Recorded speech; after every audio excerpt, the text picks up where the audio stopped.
ఆయన తెచ్చిన అంటే వారితో పాటు అనేక మంది త్యాగపురుషులు ఉన్నారు, కానీ వాళ్ళ మేజర్ పార్ట్ అన్నమాట. కాబట్టి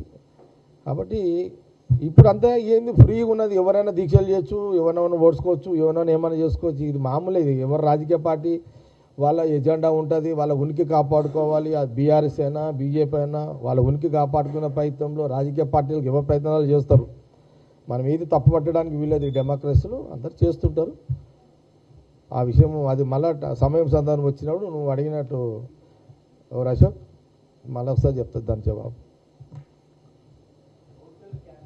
రాకేష్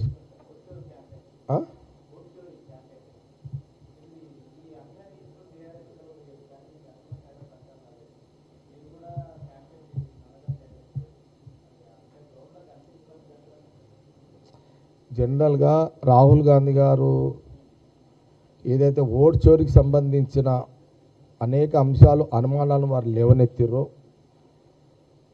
అవి నిజంగా కొన్ని ఏళ్ల తరబడి, కొన్ని సంవత్సరాల తరబడి ప్రధానంగా బీజేపీ ఈనాటి నుంచి కాదు, బీజేపీ బేసికల్గా అంటే 40 ఏళ్ళ నుంచి వాళ్ళ సుదీర్ఘమైన ప్రయత్నం ఇది. అది ఈ ఒక్కనాటిది కాదు.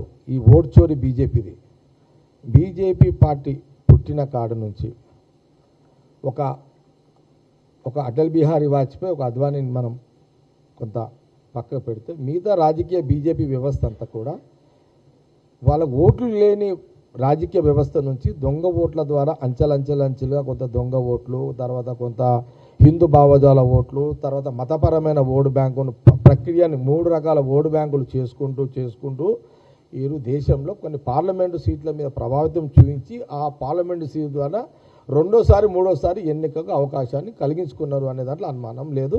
అందుకే రాహుల్ గాంధీ గారు ఓటు చోరీ మీద ఇది ప్రజా హక్కు, ప్రజా స్వేచ్ఛ, ప్రజా స్వతంత్రము, దీని బీజేపీ కేంద్రంలో అణగదొక్కుతున్నది, ప్రజల స్వేచ్ఛను అణగదొక్కుతున్నారు. ఇది ఎప్పటికైనా ప్రమాదం అని గ్రహించి అధికారం ఉండమని పక్కకు పెడితే ఇది ఎప్పటికైనా ప్రమాదం అనే కోణంలోనే భవిష్యత్తును దృష్టిలో పెట్టుకొని రాహుల్ గాంధీ గారు ఎప్పుడప్పుడు వారు అలర్ట్ చేయడం జరుగుతుంది. అది దేశ ప్రజలు గమనించుకోండి.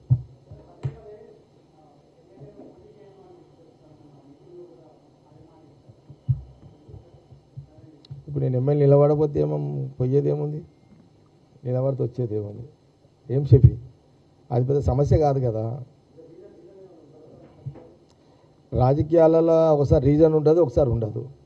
అన్ని రాజకీయాలలో ఎవరైనా రాజకీయ చేసేటోడు ఏమైనా ఉన్నది అప్పుడే చెప్తారు, అప్పుడే దానికి టైం వచ్చినట్టు తెలుస్తుంది అన్నమాట. జగ్గారెడ్డి 4 నెలల తర్వాత గాంధీ భవన్ వచ్చిందంటే అర్థం చేసుకోండి మీరు.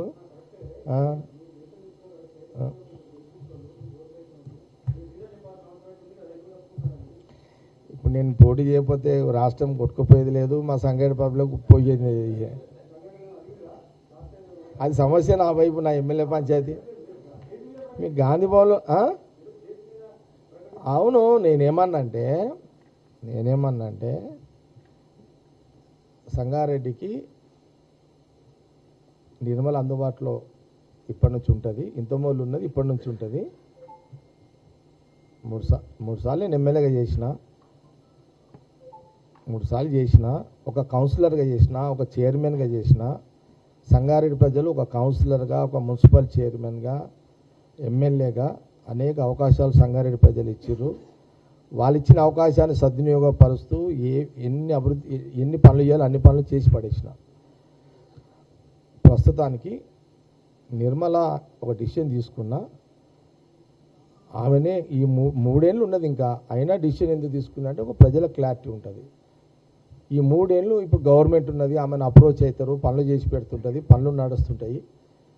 ఇక నువ్వే అని కొంత ఆమె చెప్పడం జరిగింది. అంతే. ఇక రాజకీయాలు ఏందా అనేది అన్నీ అప్పుడే ఎట్లా చెప్తాం చెప్పు. మొత్తం మీద అయితే ఆమె క్యాండిడేట్ ఎమ్మెల్యే నెక్స్ట్ మా సంగారెడ్డి కాంగ్రెస్ పార్టీ అభ్యర్థి నిర్మల, అలా నో డౌట్. ఇది అయిపోయింది.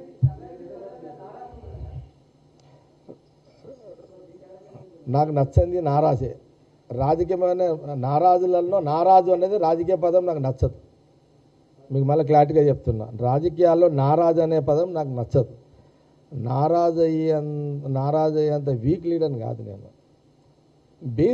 ఇప్పుడు బేసు సంగారెడ్డి బేసు నాకు కౌన్సిలరు ఇచ్చిర్రు, ఒక మున్సిపల్ చైర్మన్గా బేస్ ఇచ్చారు, ఒక చట్టసభల్లో అవకాశం ఇచ్చారు, అంతే.